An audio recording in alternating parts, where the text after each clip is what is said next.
Thank you so much, everyone, for joining us, and good evening as well. My name is Jamila. I'm the Education Director here at the Mini Time Machine Museum of Miniatures, located in Tucson, Arizona. Um, and just a few virtual house rules before we get started. Um, so we will be recording this session. So if you're kind of not comfortable being on camera, feel free to turn it off. And then we are asking folks to, of course, mute their cameras and save all questions towards the end of the presentation. But we are joined tonight with Miss Tania Yager for our virtual artist talk. Welcome, welcome, Miss Tania. Yeah. Yes. So you are showcasing right now at the Mini Time Machine. Your exhibition, Tales of Umbra, is absolutely gorgeous with the miniature shadow puppetry kind of depicting these narratives from like old world Czech, German, and Welsh fairy tales. So we're so excited to have you share a little bit more about that and your inspiration and just like old world lore in general. So I'll go ahead and turn it over to you. Awesome. Yeah, thank you. So I'm Tania Yager with Twisted Heart Puppet Works. I'm from Vista, California. And I am a shadow puppeteer. And I mean, just a puppeteer in general, but really focusing on shadow art. And it's kind of a passion of mine. And so I've been doing puppetry for probably about 8 to 9 years now. And that's just a whole nother story as far as how I got into that. But I really kind of want to focus as far as my introduction is concerned. I wanted to focus on the work that is very specifically at the Mini Time Machine Museum. And so talking a little bit about shadows and the fact that I didn't actually get my start out as a miniature artist, though I really do love working in that scale and working in miniature. So this all kind of started because my husband and I I'm constantly looking for different inspiration, and my husband and I were um, walking along in this wonderful antique gallery down in downtown Vista, and we saw this frame. And this frame, just to give you a little bit of reference, is maybe the size of my hand. And it was perfectly proportioned and nice, and it had that nice base to it, and the backing was popped out of it, and it had glass in it, but there was no backing in it. And my husband grabbed it and he said, this would make a really cool shadow screen, like a miniature shadow screen, where you could do like a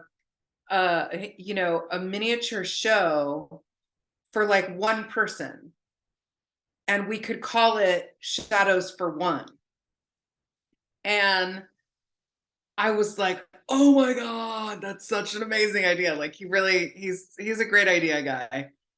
And so for a couple of years now, I have been using this screen to perform these very morbid kind of scary, really kind of based in folklore stories that are Shadows for One. And what I was typically doing was cooking a nice meal for a bunch of dinner guests, like maybe 12 people, 10 to 12 people. And then I would bring everything out, and tableside would do, like at the dinner table, do these Shadows for One shows.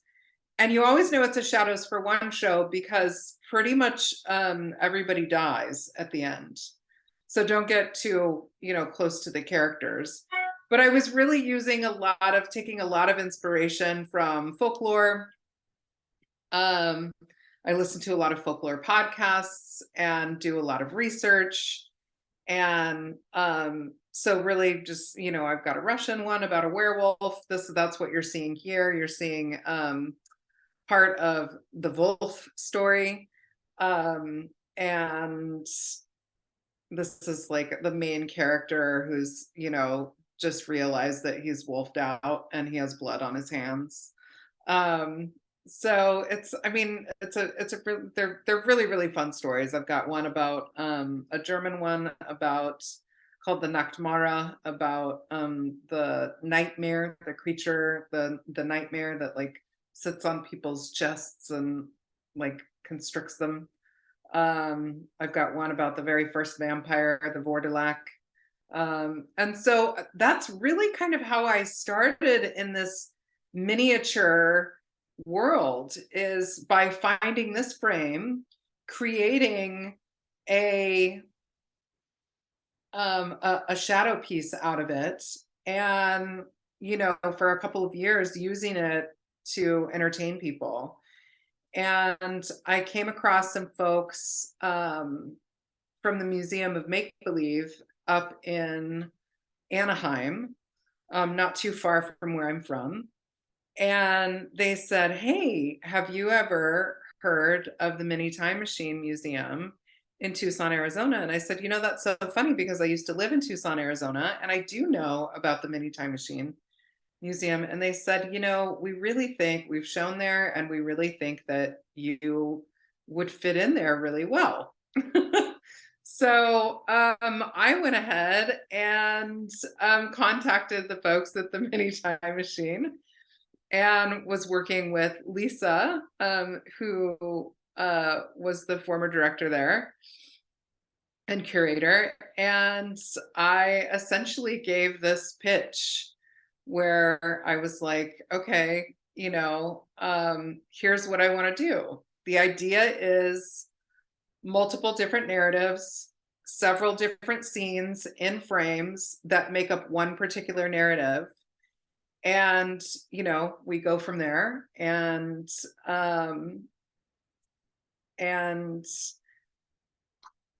it just, I don't know, it just kind of snowballed, and, started working on the idea, and went ahead and put in the application for it, and everybody really liked the idea. And so it was definitely, and during that period of time, Lisa and I were talking about the fact that I do a lot of German Krampus narratives, and she really liked the idea of having something that was seasonal and doing a Krampus narrative. And so I just kind of went with that idea and started designing stories that had this old world kind of folk charm and were personally relevant to me. And I'll get into that a little bit later, why they were relevant. So, obviously I needed to prepare. I thought I had 2 years to prepare. It turned out I had a year. We moved the date up a little bit, and part of that preparation was making sure that I had adequate frames to be able to put these things in.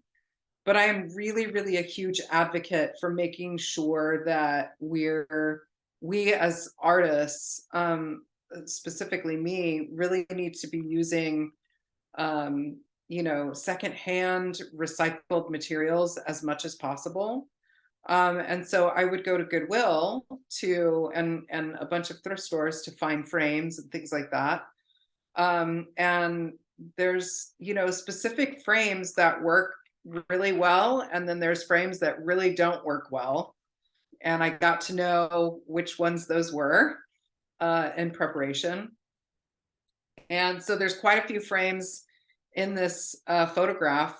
Some of them I used, all of them I collected for the piece, and there's even more that are pictured here. But you know, I just kind of started collecting all of these frames over like a year and a half period of time to be able to do this work and want to showcase this work. And the idea is I really kind of like this idea of patchwork.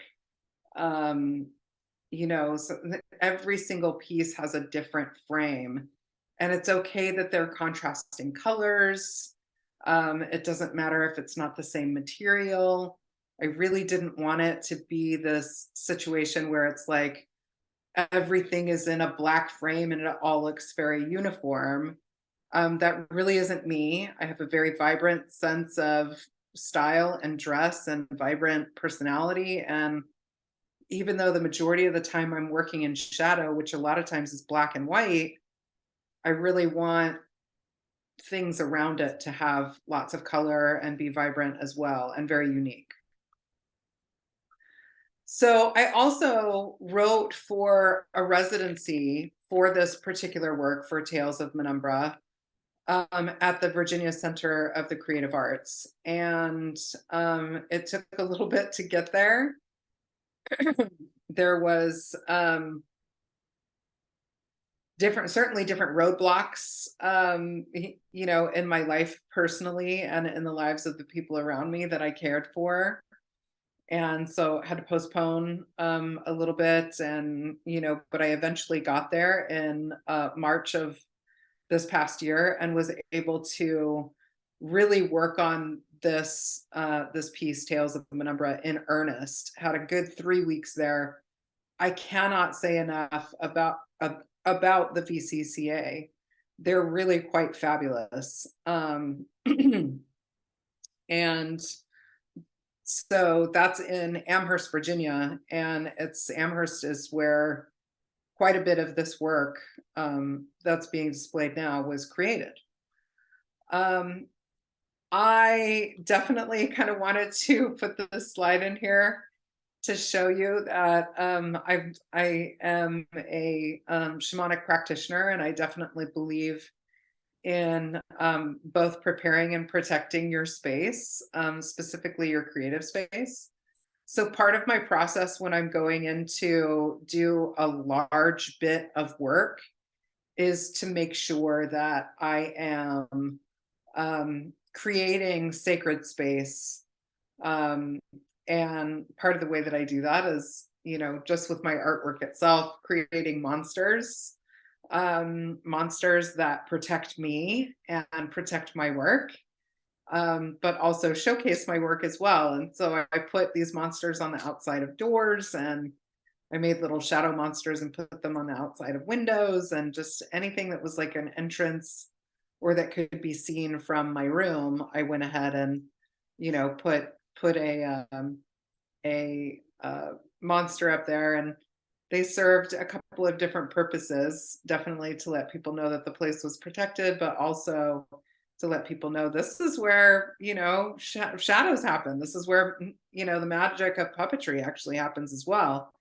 And if the door's open, you can come in and you can join me in making monsters too. So there was a period of time where I was able to have people come in and see the work that I was making, and we actually did a little puppet party as well. And I was able to guide people through making their own shadow puppetry, and we played with that as well. So this is the altar that I put together with the Norse runes, some of which Norse runes are actually carved into the work that is on display. And so this would get fired up. I had some little lights and some candles and things like that, and then things that just got placed on there as the weeks went by to create this little shrine or altar to creativity. And that's how I kind of prepared the space. And then we went on into execution, and a lot of times with preparing and executing on these pieces, I really did need to sketch each scene out before I cut it. And some of the scenes, I would just kind of, barely sketch out, what I had in my mind, and I would be able to eyeball it and go ahead and transfer that to the black page or the black material that I was actually using for the shadow art. And some of it, like this Krampus on the right-hand side, I would actually cut those out specifically, cut the sketches out because I really loved the positioning that the character was in and I wanted to preserve that. Or I really loved, there's a couple that I cut out that had specific facial features that when I sketched them, I thought, ooh, that's really great. That's what I want.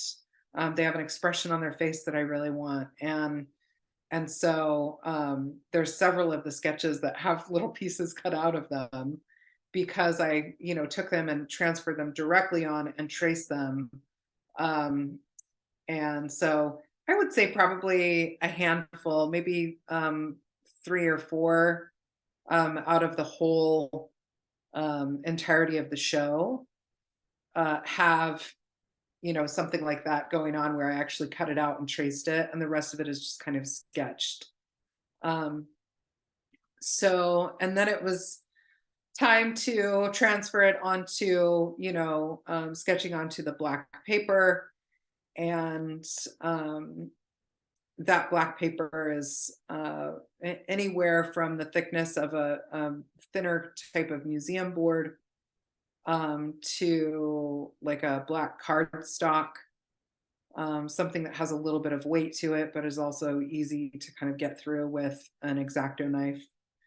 And you can see on the right-hand side with the Mary Lude, I've, sketched on here and then, kind of cutting things out. And I'm using X-Acto blades for all of this fine detail work. And sometimes the details are getting so small that I am using a magnifying glass. And this is great. I'll point this out. I was talking about carving runes into some of the pieces, and you can see right here on the Mary Lude's hand, there's a Norse rune right here. And so those runes are kind of hidden in a lot of the artwork. This side over here, as I'm working, I'm literally having to take some of the pieces and load them into the frames so that I can see how things are looking, and I'm building the scene. So with this particular piece, it's not all one piece that just gets cut out from one particular piece of of paper, like a lot of them are. Excuse me. The fireplace is separate from the little boy, and the little boy is separate from the Christmas tree. And so, I'm having to kind of load those in and work with the positioning and how much of him can we see versus how much is in the frame of the Christmas tree. And, so it's very fiddly. And then I shine my flashlight behind it and be like, hey, that looks pretty good, or I need to make changes or what have you. So it was 3 weeks of that. And more because I had work to complete. I got 2 narratives. There are 3 narratives in total, and I got 2 narratives done while I was at VCCA in total over the 3-week period of time. And then I needed to come home and still create more work. I will tell you that once the work started going at the VCCA during that 3-week period of time, it really went.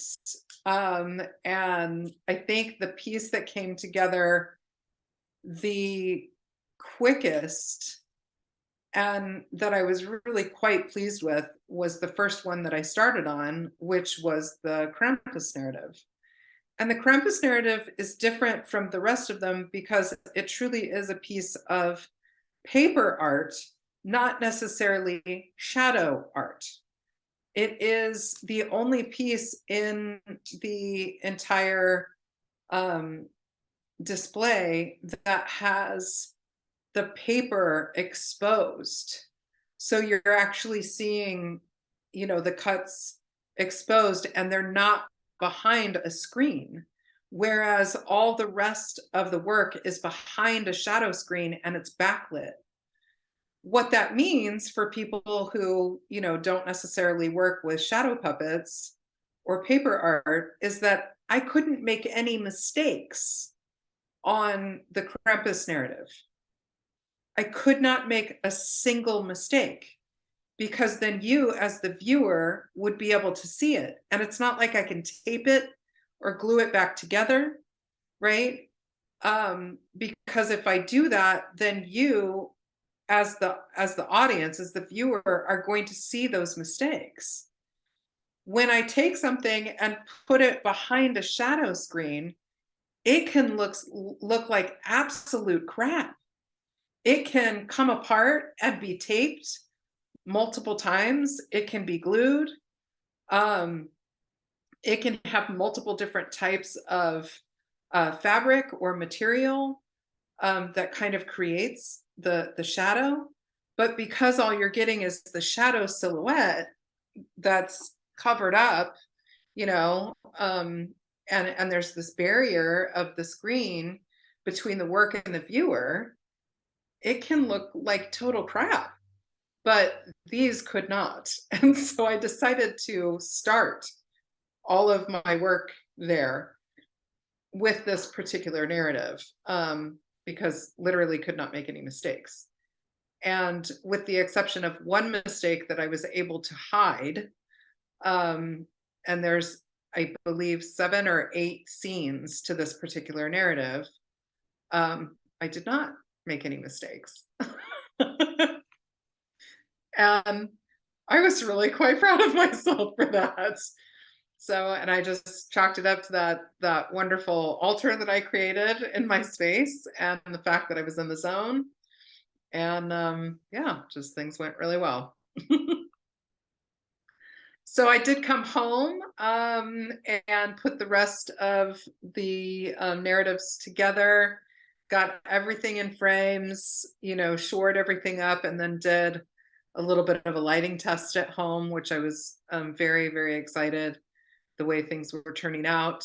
As you can see here, you get that kind of idea of a patchwork quilt of the different frames. And I think I called Lisa in a panic too at one point and was like, how big did you say that those those display cases were? Because I'm measuring, how long they go across my shelves, and was like, oh, I just really want to make sure that I get this right, because God forbid I get to the museum and have them, not fit in the right cases. But we were good. We were good. So lots of testing and work to do at home. This is the Mary Lou, or I should call it the Midnight Mayor narrative about the Welsh Mary Lou. So, and then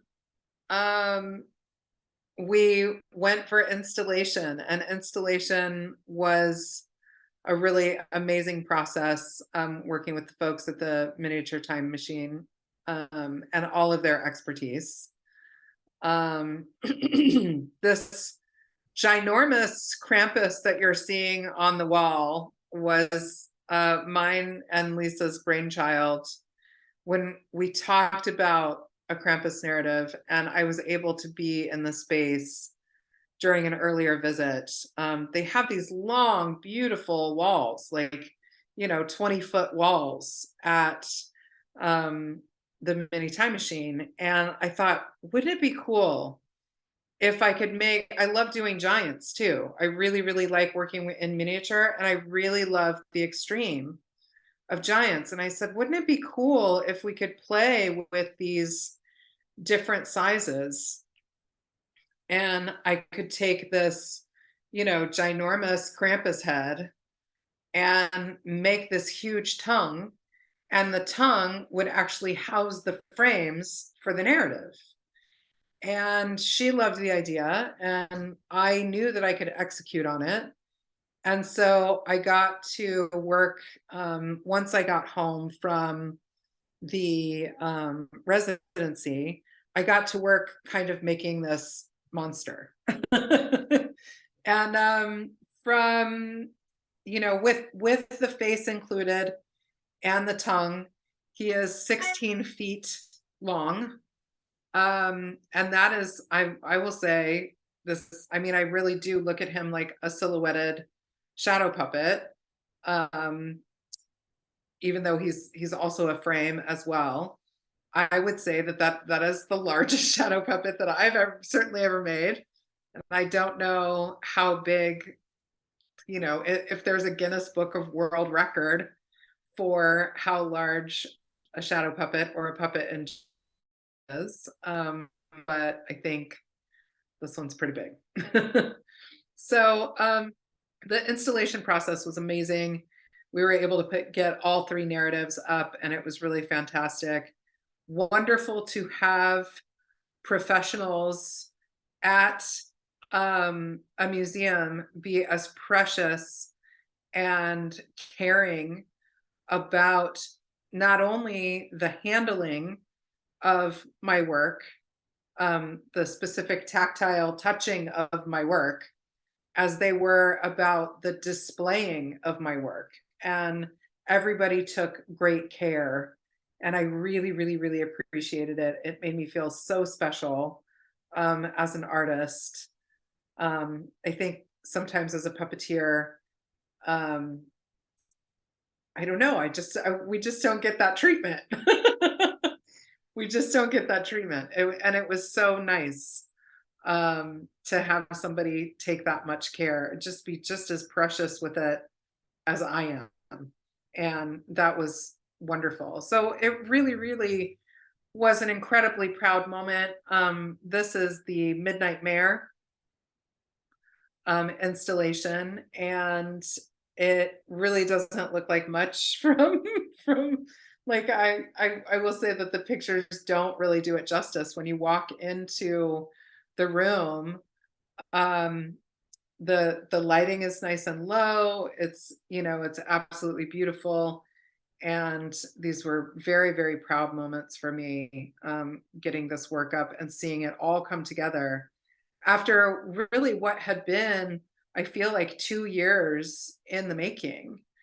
It took me, from conception and making the pitch was probably about 2.5 years to the point where it actually went into installation. And this is the Czech narrative, or a portion of the Czech narrative, the Vodnik narrative. Um, and I love the way that these turned out. Again, that kind of patchwork, type of feel in the frames. Um, One of the things that I think people say about me a lot is that I'm I don't know, I have a great sense of hospitality and warmth. And when you step into my home has all of these eclectic, beautiful, warm colors and interesting things to look at. And I really wanted to make sure that that was kind of transferred into the framing and the work as well. That I was actually taking pieces, as far as the frames were concerned, that you might actually see in kind of a rustic and eclectic, warm home. And we're putting those in a museum and displaying this artwork. And so I really love the way it turned out. And I think that we nailed it. So one of the things that I want to talk about is that the work itself is actually really layered. There's a lot going on with the Tales of Umbra. Not only is there the visual aspect, but there's also an audio performance aspect as well. So my husband and I love doing audio mastering, and we love telling stories. He has a really great podcast out called Monster Box Podcast.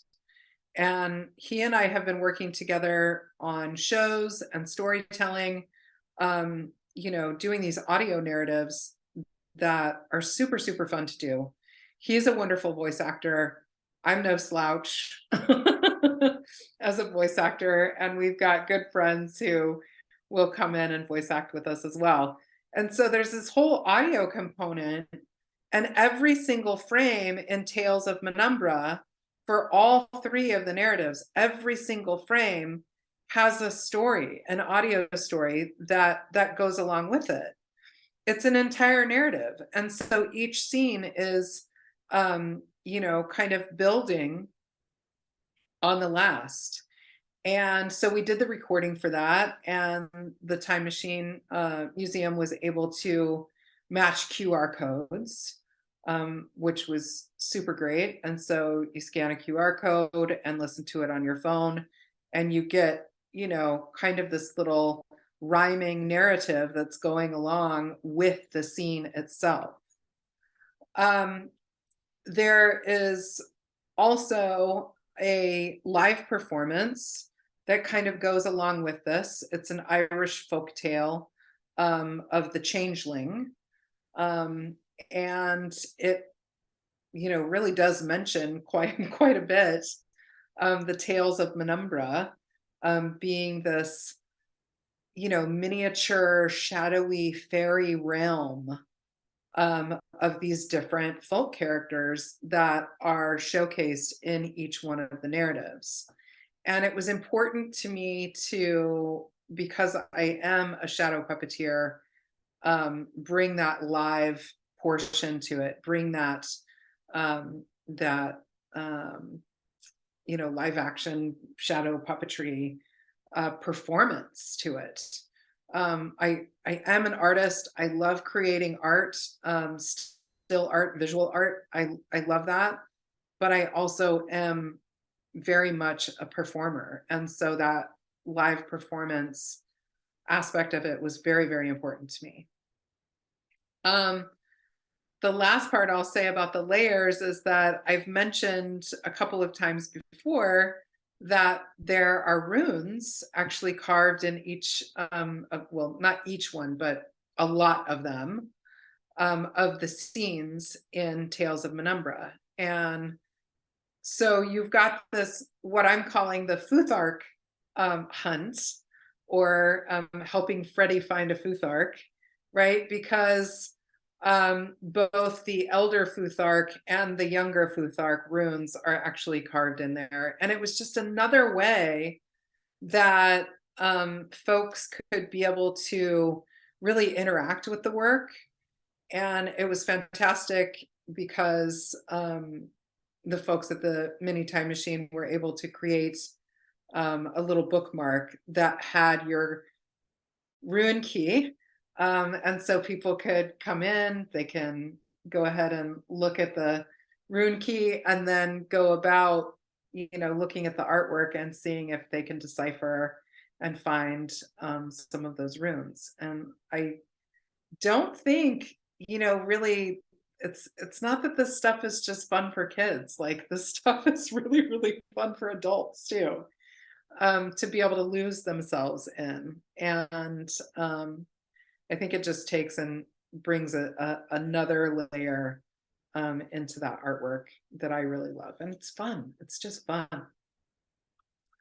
So my motivations and my inspiration for this artwork really, besides the fact that I absolutely love fairy tales and folklore from all cultures, and that I really love shadow puppetry and really got into making miniatures with my Shadows for One shows, and was gearing up to something that was going to be miniature but epic, I think, just in my life.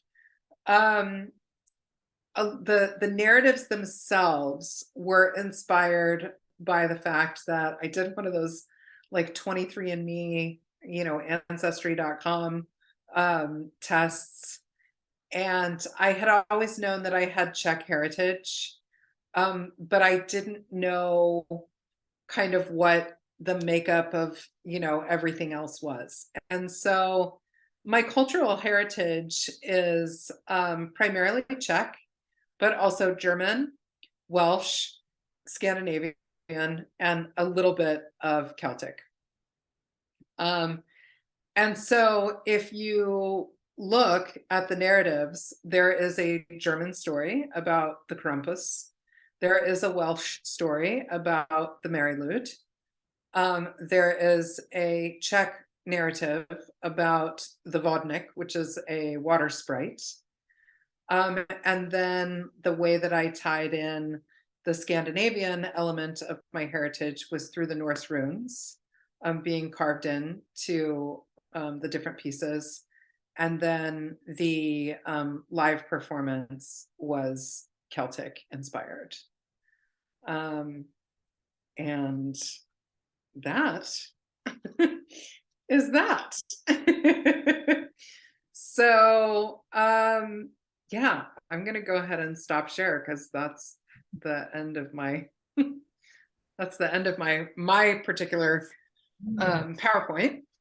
So, questions? Questions. I was going to say, first, Yeah. thank you so much for sharing. And we were honored at the Mini Time Machine to have your work showcased at our museum, because it definitely expands upon the art of miniature making that I don't think our audience has seen. So we were just so excited to have your pieces at our museum. Thank you. Thank you. Yeah, it was great. It's great to be there. I love Yeah. it. Absolutely. I was going to say, I know I have questions, but I don't know if like maybe somebody else. Ooh, could you tell us more about how you got into puppetry? Yes. Yeah, how I got into puppetry. So I have been in theater arts since I was a tot.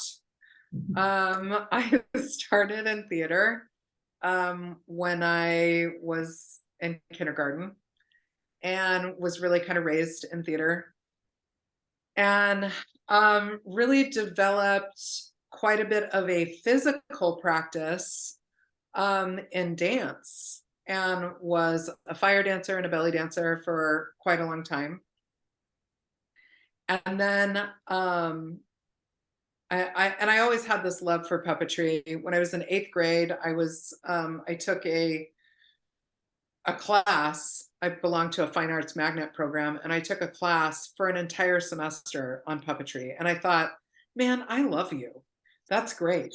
Like, and I was raised on a steady stream of, Jim Henson, the Muppets, and Star Wars and things like that. And I just thought, wow, this is really fantastic. And I'm going to put a feather in this because I'm definitely going to come back to this at some point in my life.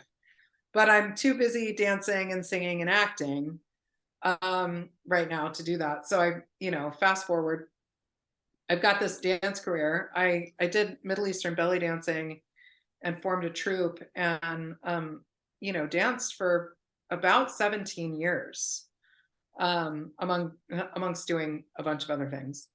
But I was in this is crazy. Like I was in an accident. I was walking down my street one day and got hit by a car as a pedestrian, and it really wiped out my knees. And I had to have some reconstructive surgery on my left knee. And then after that, just dance did not feel great in my body anymore. And it was time to put that part of my life to bed. But I still needed to do something very creative, and I needed it to be as physical as it could be, but also, something that I felt like I could do, that I felt like was accessible to me. And around about that time, I was seeing these advertisements for a troupe called Animal Cracker Conspiracy that lives down in San Diego, not too far from me. And I went to go see a show, and I was really hooked. They were doing these adult puppet cabarets, and I just absolutely loved it. It was just a bunch of short form puppetry, and I just was so thrilled with it. And I thought, this is it. And I stalked them for a little while, and then I got to know them, and I begged them for an apprenticeship. And I kind of shadowed and apprenticed for about a year. And the whole time I'm learning and I'm taking those things home and constructing and started doing more. And I'm very, very much an ambitious individual. And so, you know, I would never last in some place like Japan where they make you, schlep, the they make you schlep the puppeteers, bags back and forth, and that's part of your apprenticeship for like 10 years. And before you even get your hands on a puppet, that's how they do that. And I would never last over there. I just needed to get my hands on it and start doing it. And I have not looked back. I really have not looked back. It is a huge love of mine and it delights people. And what I really delight in is showing people puppetry like they've never seen it before. Because a lot of times when you think about puppetry, you're just thinking about Jim Henson moving mouth puppetry, or you're thinking about sock puppets that are really cheaply made and it looks bad and you know, it's not a high level art. And there is very, very, very much high level art that is happening. I mean, if you just look at what Guillermo del Toro just did with Pinocchio, I mean, oh my God, that guy, I know, chef's kiss. So yeah, that's something that, so I've never looked back. I want to do this for the rest of my life, um, in some way or another. And if I can't, then I will encourage and try to get the next generation to do it.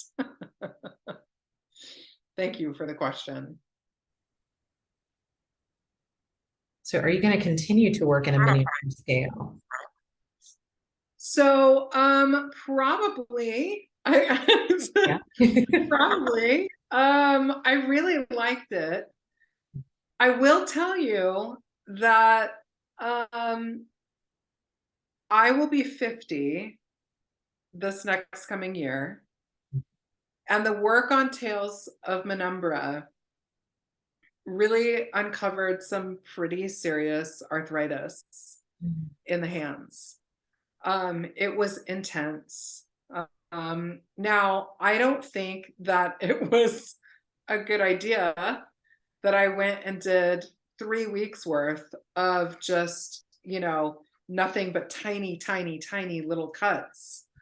I could have maybe worked for a longer period of time and less intense. Um, and this is, you just can't work on that type of scale. It's not like if I'm making a shadow puppet that's, like the length of my forearm, I could maybe design that on a Cricut. I could design it online, draw the whole thing out and, refine it, maybe on the iPad and then put it on either the whole thing or different parts of it on a cutting machine and have it cut for me. And that's great. But with the miniatures, you cannot do that because the Cricut can't handle that tiny of cuts. And so all of that is done by hand. And I really love it. I don't know that I will, let's say, in such a short period of time, design quite so many narratives, going into the future. I learned a lot about what my limitations are on this particular piece. I am very happy that the show exists. I will consistently make sure that if there's any repairs that need to happen to it or changes that need to be made to it, we'll certainly keep up with that. And my goal is to have it travel around a little bit. The one thing that I can definitely commit to 100% is that I will absolutely be going forward with doing framed shadow art, which I did the tutorial for. And that framed shadow art is so much fun. And you can work in kind of, regular size, but you can also work in miniature. And when I'm doing kind of one-off pieces like that, whether they're for gifting or for sale, or for commission, those are really quite fun. And if I'm taking a certain amount of time to do the work, it's not as hard on my body. So yes is the short answer. The long answer is, like, I don't know if I'll be creating quite the same types of shows that I would be creating, or that I created with Tales of Melinda. Yeah. So I love the miniature aspect of it. And I really, really enjoyed challenging myself. I would go and look online at some people, just like Pinterest and, on Instagram, and, follow some of these miniature paper art people, just these people. And I'm just like, you know, puts my stuff to shame. No, not at all. They're just, and it would really motivate me. I'm like, really, if that person could do that, you can get a couple more tiny, tiny little cuts in here. You can do it, Yes. and so I feel like it really challenged me, and I'm so happy with the way it turned out. Very So happy. are we. Like, it's absolutely gorgeous. Ooh, I wonder if a laser cutter would be able to handle small cuts. Ooh, you probably have to use wood. Ooh, Hmm. that would be an Yeah, interesting way to go. yeah. There is something really magical to me about using paper, though. There's something about paper that I just have always been fascinated with, the fact that I could take a piece of paper and cut it into a shape and put it behind a screen with a light and get people to cry, or get people to laugh, or get people to think or feel in some way. And I don't know, there's something about that is really, it's really fascinating, and it's fabulous. I love it. So The impact of shadow puppetry, I mean. yeah, absolutely. All right. Well, I guess that's all the time we have for tonight. But if Yeah, you thank have you. tales from Umbra, please come to the museum. I think the 22nd of January is the last day of the show. And then unfortunately, it will be leaving us. Yes, yeah. I do think that there is an opportunity that I have to take it back to Virginia, which I'm really excited about. There's a gallery called Second Street Gallery in Charlottesville, Virginia, that is very interested in hosting it. And so we'll see if that is something that can happen. Fingers crossed. It would be lovely to take it back to the area in which it was created in. That means a lot to me. So I'm hoping. Fingers crossed. No, it'll happen. Full circle. Full circle. I like those full circle things. I really do. I really do. I was a Tucson native for a little while, or I shouldn't say Tucson native. I was a Tucson resident for a little while, for about 10 years, and always wanted to take my artwork back there. I was able to do that with this show. That made me very, very happy. So I love those things that can kind of come full circle. So nothing would make me happier than to have taken it to Tucson and then turn around and take it to Virginia, where a lot of the work was created. Because that space, VCCA, is very, very magical place. Can't recommend it enough. was gonna say it's out in the universe, so it's bound to happen. Yeah, Yeah, yeah. but Absolutely. yes, be on the lookout for this Zoom video and also your how-to. And again, show is closing January 22nd, 2023. So please do not miss Tales of Menumbra. But everyone have a great evening and thank you so much for joining us virtually. Thank you, Jamila. This was fun. This was really fun. We got to do this again. Yeah. All right. Thank you. Great one. Take care.